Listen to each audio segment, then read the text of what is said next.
오늘 말씀의 제목은 어떻게 신앙생활 하십니까? 라고 하는 제목으로 여러분과 같이 은혜를 나누고자 합니다. 우리가 신앙생활을 하면서 이상한 게 있습니다. 똑같은 하나님을 믿는데 누구는 축복을 받고 누구는 축복을 받지 못하는 것 같다는 그런 생각이 들 때가 있죠. 심지어 나름대로 열심히 신앙생활하는 것 같은데 하나님이 축복하지 않은 것 같은 그런 생각이 들 때가 있습니다. 그러면 어떻습니까? 시험에 들 수 있고 하나님에 대해 원망하는 마음이 생길 수도 있습니다. 그러나 기억하십시오. 신앙생활은 오래 믿는 것보다 바르게 믿는 게 중요한 것입니다. 신앙생활은 열심히 하는 것보다도 바르게 하는 게 아주 중요합니다. 물론 바르게 믿으면서 오래 믿으면 더 좋고 바르게 신앙생활하면서 열심히 하면 더 좋습니다. 여기서 강조하고 싶은 것은요, 바른 신앙생활입니다. 하나님은 바른 신앙생활하는 사람과 그런 사람의 집을 축복하신다는 것이 성경의 강조점입니다. 하나님은 사람을 차별하지 않지만요, 신앙은 차별하세요. 이것이 하나님의 특징입니다. 그렇습니다. 하나님은 바른 신앙생활을 축복하시고 그릇된 신앙에는 결코 축복하지 않습니다. 오늘 본문에는 이런 사실을 우리에게 잘 보여주고 있습니다.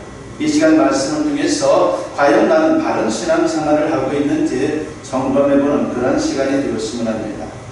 그래서 바른 신앙생활로 하나님이 축복하는 인생, 그리고 신앙의 명가가 되는 그런 우리 모든 성도님들의 가정들이 되었으면 합니다. 오늘 본문의 배경은 다윗 왕 시대입니다. 다윗이 왕이 된 지 약 10년쯤 흘렀을 때입니다. 사울이 죽고 다윗이 처음 왕이 됐을 때는요, 이스라엘 전체의 왕이 아니었죠. 그냥 유다 지파의 왕이었습니다. 그런 상태로 7년 반이나 지속되었습니다. 그러다가 이스라엘 전체의 왕이 되고 몇 년이 지났을 때입니다. 그동안 다윗은 적성 국가인 블레셋을 무찌르고 수도를 헤브론에서 예루살렘, 성경에 보면 또한 다윗성이다라고 그렇게 소개를 하는데 바로 그곳으로 수도를 옮기고 정치적으로 군사적으로 안정이 된 그러한 상태에 이르게 되었습니다. 그래서 방치되었던 하나님의 법궤를 예루살렘으로 옮기고 싶었습니다. 그러니까 수도의 예루살렘에 하나님의 법궤가 있어야 되는데 이 당시에 법궤가 다른 곳에 있었습니다. 그 당시 법궤는 바알레 유다라고 하는 곳에 있었습니다.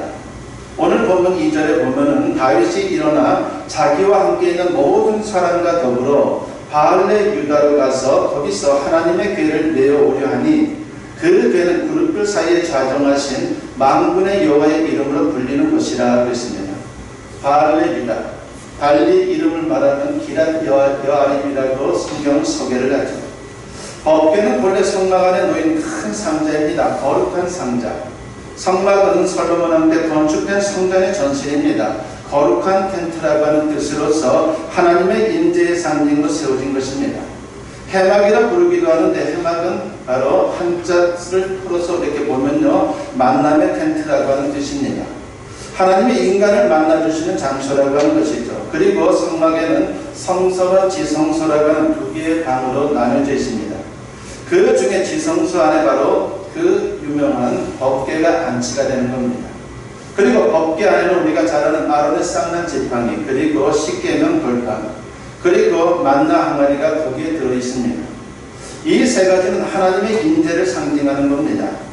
하나님의 율법은 십계명에 들어있으니까 법궤라 부르고, 십계명이 하나님과 언약을 맺은 것이므로 언약궤라 부르기도 하고, 하나님을 증거하는 것이므로 증거궤라 이렇게 부르기도 합니다. 모두가 똑같은 거예요. 어쨌든 중요한 것은 법궤를 통해서 하나님이 이스라엘 백성들과 함께 하신다는 것을 상징적으로 보여주는 겁니다. 그러니까 법궤는 중요한 선물로 마치 하나님을 대하는 것처럼 아주 조심스럽고 진지하게 대하는 것, 그것이 이스라엘 백성들에게 요구되는 자세인 겁니다. 그런데 그런 소중한 법궤를 어처구니없이도 블레셋에게 빼앗겼던 적이 있었습니다. 하나님의 역사를 겨우 돌려받은 후에는 바알레 유다, 기랏 여아림, 아비나답 집에 보관하게 되었습니다. 사무엘상 7장 6절에 보면요, 기랏 여아림 사람들이 와서 여호와의 궤를 옮겨 산에 있는 아비나답의 집에 들여놓고 그의 아들 엘리야사를 거룩하게 하여 여호와의 궤를 지키게 하였더니 라고 했습니다. 그로부터 70년이 흐른 것입니다. 사무엘 시대 20년, 따지면 사울왕 시대 40년, 그리고 다윗왕 시대 10년, 이렇게 해서 70년입니다. 다윗은 70년 동안 방치되어 있던 법궤를 수도 예루살렘으로 옮겨 성막에 안치하고자 했습니다. 이제는 뭔가 안정되니까 내가 법궤에 대해서 너무 무관심했구나라고 하는 생각이 들었던 것이죠. 그런데 기막힌 일이 벌어집니다. 법궤를 운반하던 아비나답의 자손이 죽고 말았습니다. 즉사한 거예요. 그러자 다윗이 당황해서 그 운반을 중지시키게 되고 임시로 법궤는 오벳에돔의 집으로 옮기게 되었습니다. 그런데 희한하게도 오벳에돔의 집은 큰 축복을 받았습니다. 동일한 법궤인데 아비나답의 집은 저주를 받고 오벳에돔의 집은 축복을 받은 거예요. 아비나답 집에서 법궤를 운반하는 과정에 문제가 생겼습니다. 오늘 보면 3절에 보면요, 그들이 하나님의 궤를 새 수레에 싣고 산에 있는 아비나답의 집에서 나오는데 아비나답의 아들 우사와 아효가 그 새 수레를 모니라고 했습니다. 여기서 우사와 아효는 아마도 아비나답의 손자 아니면 증손자였을 것으로 볼 수가 있습니다. 유대인들은 조상을 아버지 그리고 후손을 아들로 통칭하는 경우가 많습니다. 아비나답의 아들은 바로 성경에 나와 있듯이 엘리아살입니다. 여기서 새 수레에 운반한 게 문제였습니다. 인간적으로 생각하면요, 새 수레, 요즘으로 말하면 좋은 차에다가 아주 새로 뽑은 그 차에다가 법궤를 실어가지고 운반하면요, 얼마나 근사하고 좋겠습니까? 우리의 생각은 그렇죠. 그러나 하나님은 그렇지 않았습니다. 하나님이 정해놓은 규정에 그것은 어긋나는 것이었습니다. 법궤를 운반할 때는 어떻게 옮겨야 됩니까? 막대기에 끼워서 어깨에 메고서 옮겨야 된다라고 주님은 말씀하셨습니다. 아니나 다를까 탈이 나고 말았습니다. 본문 6절과 7절에 보면 그들이 나군의 타작마당에 이르러서는 소들이낌으로 우사가 손을 들어 하나님의 궤를 붙들었더니 여호와 하나님의 우사가 잘못함으로 말미암아 진노하사 그를 그곳에서 치시니 그가 거기 하나님의 궤 곁에서 죽으니라 그랬습니다. 타작마당을 지날 때 수레를 끄는 소들이 돌에 걸렸는지 뛰다가 법궤가 떨어질 것 같은 그런 상황이 되고 말았습니다. 바로 그때 우사가 엄격결에 법궤를 손으로 잡은 겁니다. 그 일로 하나님이 진노하셨고 그 자리에서 즉사하고 말았습니다. 그래서 그곳 이름을 베레스 우사라고 부르게 됐는데 그 이름은 바로 우사를 쳤다라고 하는 뜻입니다.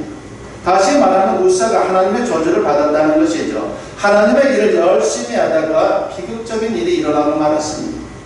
그러자 다윗이 당황해서 사태를 수습하기 위해서 법궤 운반을 중단시킵니다. 그리고 임시로 보관할 장소를 찾다가 오벳에돔의 집으로 그 법궤를 옮기게 된 겁니다.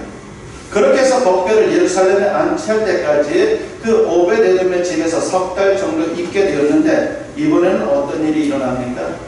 본문 11절 말씀에 보면 여호와의 궤가 가득 살아 오벳에돔의 집에 석 달을 있었는데 여호와께서 오벳에돔과 그의 온 집에 복을 주시니라고 했습니다. 하나님께서 오벳에돔과 그 집을 크게 축복했다는 겁니다. 온 가족이 화목하고 평안이 넘쳤습니다. 그리고 물질의 축복까지 받는 그런 가정이 되면서 큰 부자가 됐습니다. 유대 역사가로 유명한 분이 바로 요세푸스라고 하는 분이 있습니다. 이분의 그 기록에 의하면요, 그 집은 본래는 엄청나게 가난했는데 그 짧은 기간 동안 큰 부자가 됐다라고 그렇게 기록을 하고 있습니다. 그뿐만이 아닙니다. 오벳에돔의 집안 사람들, 형제들, 아들들, 후손들이 큰 축복을 받았습니다. 그러니까 신앙의 명가가 된 거예요. 특별히 그 집안 사람들이 대대로 법궤를 지키는 문지기직을 맡게 되었습니다. 이것은 아주 중요하고 영광스러운 직분입니다. 역대상 26장 8절에 보면 이는 다 오벳에돔의 자손이라 그들과 그의 아들들과 그의 형제들은 다 능력이 있어 그 직무를 잘하는 자이니 오벳에돔에게서 난 자가 62명이며 라고 했습니다. 다윗 당대에 그의 집안에서 62명의 문지기가 나왔다는 것은요, 엄청난 축복이에요. 우리가 요즘으로 생각하는 문지기라고 생각하면 안 돼요. 그건 아무나 될 수 있는 자리가 아닙니다. 바로 하나님께서 그 집안을 축복하신 것입니다. 우리는 여기서 놀라운 사실을 발견하게 됩니다. 아비나답의 집은 70년 동안 법궤를 모셨는데 반면에 오벳에돔의 집은 겨우 석 달 정도, 바로 석 달 정도 법궤를 모시고 하나님의 큰 축복을 받았다는 겁니다. 그러므로 이 사건을 통해 중요한 사실을 우리는 깨달아야 합니다. 신앙생활을 얼마나 오래 했느냐보다 신앙생활을 얼마나 바르게 했느냐가 중요한 거예요. 한마디로 신앙생활의 길이보다는 질이 중요하다는 겁니다. 다른 걸로 표현하면 신앙의 연수보다 신앙의 태도가 더 중요해요. 그러니까 내가 교회 생활을 몇십 년 했다라고 하는 것이 큰 훈장은 아니다라고 하는 것이죠. 얼마나 바르게 하느냐. 그것이 우리에게 있어서 너무나도 소중하다라고 하는 것입니다. 아비나답의 집은 오랜 세월 법궤를 못 줬지만 아마도 형식적인 신앙생활을 한 것 같아요. 하나님의 법궤를 어떻게 옮겨야 되는 것조차도 모를 정도로 그 집안은 그냥 법궤만 있었을 뿐이지 제대로 말씀 가운데 살지를 않았다는 것입니다. 그러나 오벳에돔의 집은 법궤를 모셔놓고 마치 하나님을 모신 것처럼 온 집안 식구들이 기뻐하고 감사하며 최선을 다했습니다. 그러므로 바른 신앙생활을 하는 게 중요합니다. 살아계신 하나님을 진실하게 믿고 섬겨야 합니다. 진실한 신앙 가운데 말씀에 순종하고 하나님의 영광을 위해 헌신하는 그런 우리의 모습이 되어야 한다는 것이죠. 그것이 바로 바른 신앙생활의 모습인 것입니다. 그래서 우리가 오늘 생각해 보고자 하는 것은 두 가지입니다. 바른 신앙생활을 위해서는요, 첫 번째로는 말씀에 순종하는 우리의 모습이 되어야 합니다. 우리가 믿음으로 구원을 받지만 삶 속에서 축복을 받는 것은요, 순종 여부에 달려 있어요. 성경에서 누누이 강조하는 게 바로 이겁니다. 하나님의 말씀은 인생의 바른 길입니다. 그리고 하나님의 백성의 마땅한 도리입니다. 그래서 말씀대로 살면 하나님이 기뻐하시고 축복하신다라고 분명히 약속하고 있어요. 대표적인 말씀이 우리가 지난주에도 봤지만 신명기 28장 1절과 2절 말씀입니다. 네가 네 하나님 여호와의 말씀을 삼가 듣고 내가 오늘 네게 명령하는 그의 모든 명령을 지켜 행하면 네 하나님 여호와께서 너를 세계 모든 민족에 뛰어나게 하실 것이라.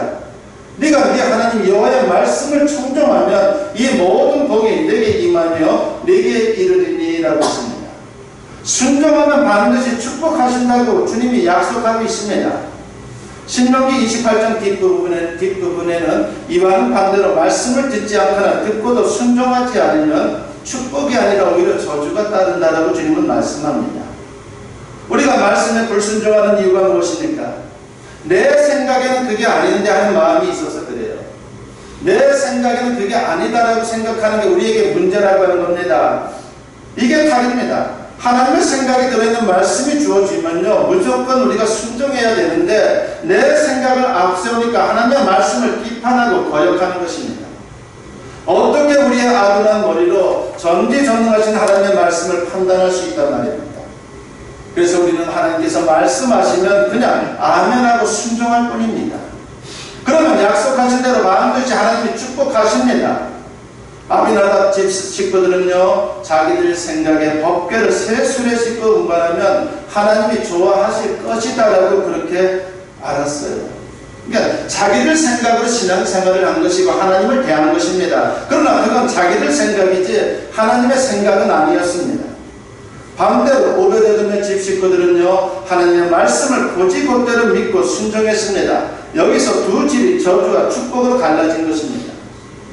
그러므로 성경을 읽다가 설교를 듣다가 내 생각과 다를 때도 한번 순종해 보십시오. 이게 큰 결단이에요. 우리 인생의 전환점이 될 수가 있어요. 우리가 여기서 다시 순종하지 않으면요, 이전의 삶의 모습이 새로워질 수가 없다라고 하는 것입니다. 하나님 말씀인데 우리를 망하게 하겠습니까? 하나님은 절대로 우리가 망하는 것을 원하는 분이 아닙니다. 말씀에 순종하며 사는 사람은 주님의 역사하심을 생생하게 체험할 수가 있습니다. 그렇지 않고 세상의 유행을 따라가거나 헛된 소리를 듣고 살면요, 엉뚱한 길로 갈 수밖에 없고, 그리고 방황하다가 망할 수밖에 없는 거예요. 의학 잡지에 실렸던 글입니다. 어느 여인이 5살짜리 자기 아이를 데리고 점술가를 찾아갔어요. 이 아이의 앞날에 대해서 너무나 궁금한 거예요. 우리 마음에 그런 게 있지 않습니까? 사람은 본능적으로 앞날에 대해서 알고 싶어요. 그래서 무속인들이 있는 거예요. 그리고 거기에 사람들이 찾아갑니다. 이 여인도 그냥 미국 여인인데도 그런 마음이 너무 강하다 보니까 자기 아이, 5살 먹은 어린아이를 데리고 점술가를 찾아갔습니다. 점술가는 아이를 부러지게 쳐다보더니 대뜸 이런 말을 합니다. 이 아이는 43살까지밖에 못 살겠구먼 이라고 말합니다. 얼마나 충격적인 얘기예요. 그 소리에 여인의 얼굴이 흑빛이 되었고 아이의 가슴에도 그 말이 비수가 되어 꽂혔습니다. 그 아이의 마음에 불안의 그림자가 드리워졌습니다. 언제나 43살이라고 하는 것이 이 아이를 지배하는 거예요. 나는 43살까지밖에 못 산다. 그러니까 인생이 어떻습니까? 늘 우울할 수밖에 없는 것이죠. 참으로 그 마음에 진정한 평안이 임할 수가 없는 상태가 되고 말았습니다. 43살이 가까워지자 더욱 초조해졌습니다. 이제 죽을 날이 다 됐구나. 그 생각이 그를 지배했습니다. 갈수록 고통 가운데 절규합니다. 그러다가 정말 43살에 죽고 말았습니다. 사인은 다른 게 아니라 마약 중독이었어요. 그러니까 43살에 죽는다는 것이 너무나 큰 압박이 되어가지고 그냥 마약에 취해서 살았던 겁니다. 그는 사후 세계에 대한 불안과 공포로 고통을 받다가 비참한 인생으로 마감을 했습니다. 바로 그의 이름이 여러분들도 잘 아는 엘비스 프레슬리입니다. 세계의 가수로 로큰롤의 황제로 명성을 떨쳤지만 불행한 인생을 마치고 말았습니다. 그렇다면 그 점술가가 쪽집게처럼 맞춘 겁니까? 그렇지 않습니다. 점술가의 말에 지배를 받으며 살다가 그렇게 됐을 뿐이에요.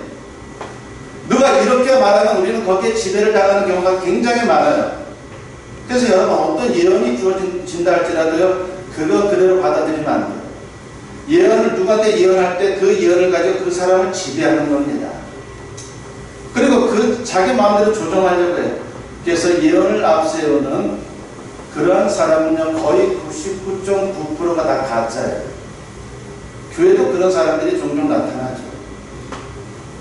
시한부 종말론을 주장하는 사람들이 대부분이 다 이와 관련된 사람들입니다. 언제 세상이 망한다.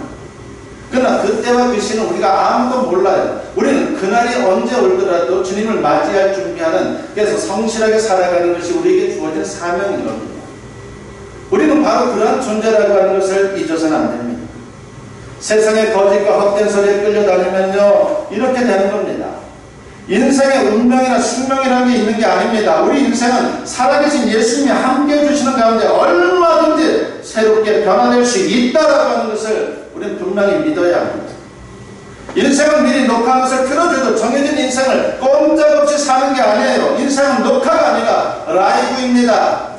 내가 어떻게 하느냐에 따라서 내 인생이 달라질 수가 있어요. 얼마든지 날마다 새로운 길을 만들어가는 겁니다. 그러므로 살아계신 예수님의 통치를 받아야 합니다.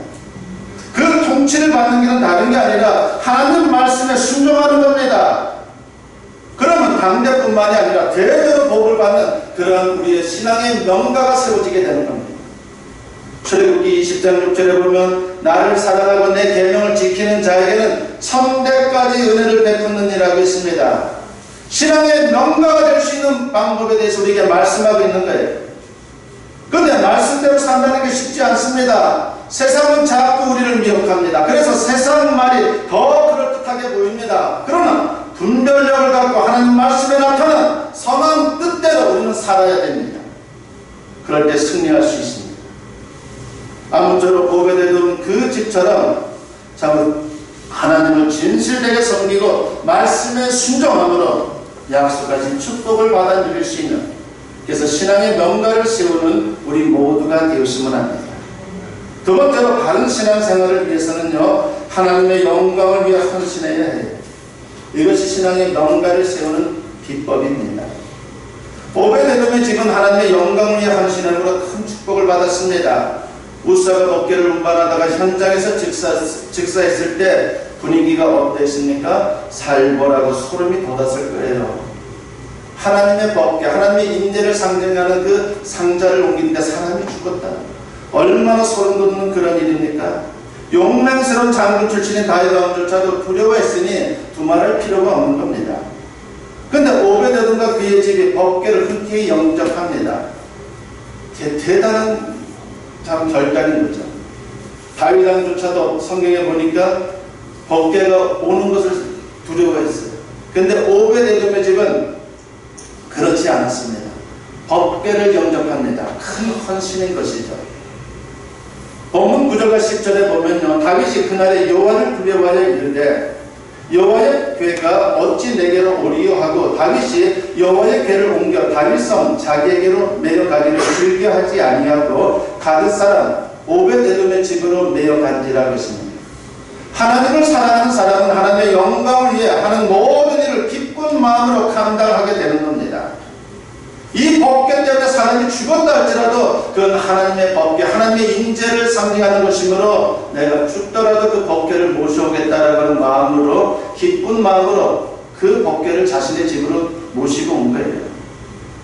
시편 84편 10절에 보면 주의 궁정에서의 한 날이 다른 곳에서의 첫날보다 나은즉 악인의 장막에 사는 것보다 내 하나님의 성전 문지기로 있는 것이 좋사오니라고 하는 말씀이 나옵니다.